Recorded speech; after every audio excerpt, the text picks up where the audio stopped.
শৰ্মা তেখেতে শিলচৰত তেখেতে বিকাশ যাত্ৰা তাতে অংশগ্ৰহণ কৰিছে।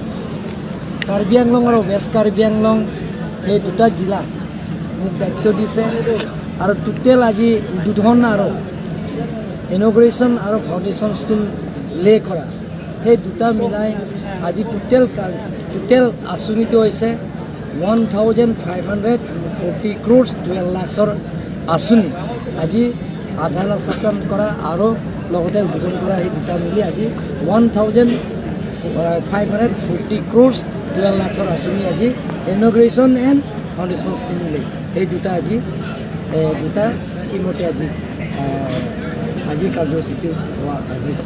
তাৰ বাহিৰে বেলেগ নাই। এনেধৰণৰ কাৰ্বি আংলঙত বহুতো আঁচনি আহি আছে, সেই আঁচনিবিলাক আমি ধৰা নাই আৰু বহুতো আঁচনি প্ৰায় কমপ্লিট হৈছে। সেইবিলাকতো আজি ইয়াত কাৰ্যসূচী অহা নাই।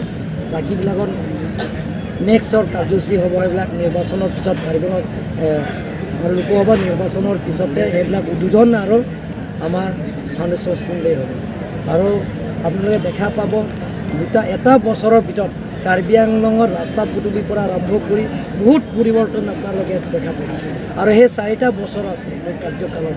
সেই 4টা বছৰত আপোনালোকে কাৰ্বি আংলঙৰ ৰাস্তা পদূলিৰ পৰা আৰম্ভ কৰি যিটো নিৰ্বাচন সময় ৰাইজৰ আগত গৈ আমি প্ৰতিশ্ৰুতি দিছোঁ আৰু আমি team Karbi Anglong DC SP principal ছেক্ৰেটাৰীবিলাক লগত লৈ CM EM আমি বৰপুং তাৰাপুং পৰা আৰম্ভ কৰি যিবিলাক বেকৱাৰ্ড এৰিয়া আমি গৈছিলোঁ সেই গোটেইখিনি জেগাত যিবিলাকৰ প্ৰতিশ্ৰুতি দিছে যিমান পাৰোঁ আমি আখৰে আখৰে পালন কৰিবৰ কাৰণে আমি চেষ্টা কৰিম।